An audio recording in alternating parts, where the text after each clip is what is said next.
Selamat datang di video seri filsafat untuk pemula. Hari ini kita akan membahas seorang filsuf yang dikenal sebagai Bapak Filsafat Modern. Nah, siapakah dia? Dia adalah René Descartes. Ya, tulisannya memang Descartes ya, tapi teman-teman bacanya Descartes. Jadi dengan metode skeptisnya dan gagasan cogito ergo sum-nya, atau cogito ergo sum artinya aku berpikir maka aku ada, René Descartes itu mengubah cara manusia memahami diri, memahami dunia, dan memahami Tuhan. Nah, itulah René Descartes, siap untuk menjelajahi dunia pemikiran rasionalnya. Mari kita mulai. René Descartes, dia lahir tanggal 31 Maret 1596. Dia dilahirkan di La Haye, ya, tulisannya La Haye gitu ya, Prancis.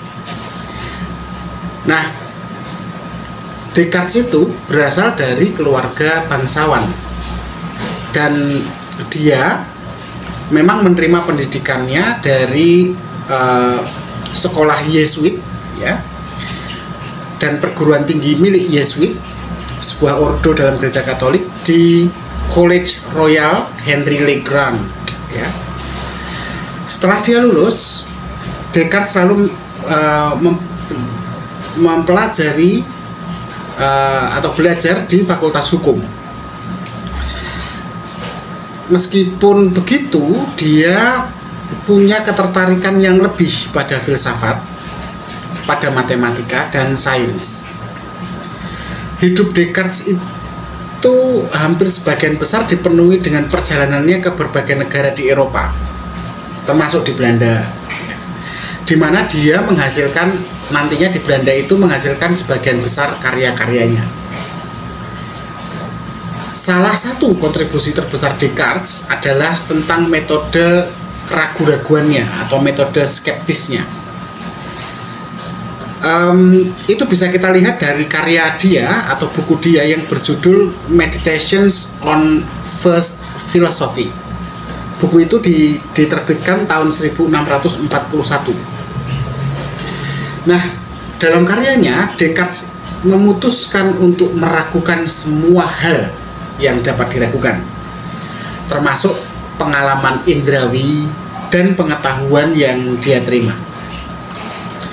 Tetapi di tengah keraguan-raguannya itu, Descartes seperti menemukan satu kepastian, yaitu aku berpikir maka aku ada.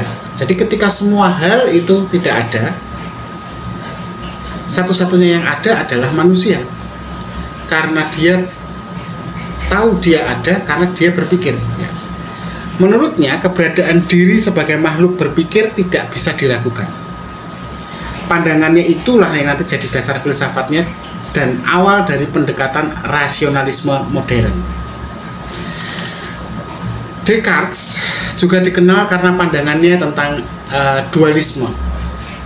Dualisme yang dari sebuah realitas. Jadi menurut dia begini, realitas itu terdiri dari dua substansi utama. Pertama, res cogitans atau pikiran, yaitu substansi non material yang mencakup kesadaran, jiwa dan pikiran. Res cogitans. Yang kedua, res extensa atau eksistensi. Nah, ini adalah substansinya material, ya, fisik, yang mencakup semua hal yang bisa kita tangkap secara indrawi atau yang fisik di alam semesta. Nah, dualisme ini menjadi dasar perdebatan panjang nanti dalam filsafat, terutama dalam memahami hubungan antara pikiran dan tubuh. Baiklah, tapi kita nggak bisa berhenti di situ, karena Descartes juga bicara tentang Tuhan. Descartes itu memberikan argumen rasional tentang keberadaan Tuhan. Salah satu argumennya adalah bahwa gagasan tentang Tuhan sebagai makhluk yang sempurna ya, hanya bisa berasal dari Tuhan itu sendiri. Jadi gagasan tentang Tuhan, yaitu sebagai yang sempurna, itu asalnya ya dari Tuhan itu sendiri. Karena manusia yang tidak sempurna tidak dapat menciptakan gagasan tentang sesuatu yang sempurna. Nah, bagi Descartes, keberadaan Tuhan itulah sangat penting. Karena dia menjamin kebenaran pengetahuan kita. Kalau nggak ada Tuhan, kita tidak dapat mempercayai kemampuan akal kita untuk memahami dunia. Nah, lalu apa sebenarnya warisan Descartes ya bagi filsafat itu sendiri, lepas dari semua yang tadi sudah kita bicarakan? Ya, Descartes punya dampak yang besar pada sejarah filsafat dan sains. Filsafat modern kan dimulai dengan pertanyaan skeptis. Nah, itu terinspirasi dari Descartes. Dan metode modern sebagai dasar pengembangan ilmu pengetahuan yang sistematis itu juga banyak dipengaruhi oleh Descartes. Selain itu, karya Descartes dalam matematika termasuk misalnya pengembangan geometri kartesian tetap menjadi bagian yang integral dari pendidikan modern. Namun dualismenya tadi yang kita sudah bahas ya, ada res cogitans sama res extensa tadi ya, itu masih menuai kritik sampai hari ini, terutama dari filsuf-filsuf yang melanjutkannya ya, seperti Spinoza dan Leibniz, yang coba mengintegrasikan pikiran dan tubuh, pikiran dan materi gitu. Jadi tidak terpisah, jadi dualisme itu kan terpisah. Nah, dari Descartes apa yang bisa kita pelajari sebagai seorang pemula, manusia biasa seperti kita ini? Ya, kita belajar tentang pentingnya mempertanyakan asumsi dan mencari kepastian yang kokoh dalam pengetahuan.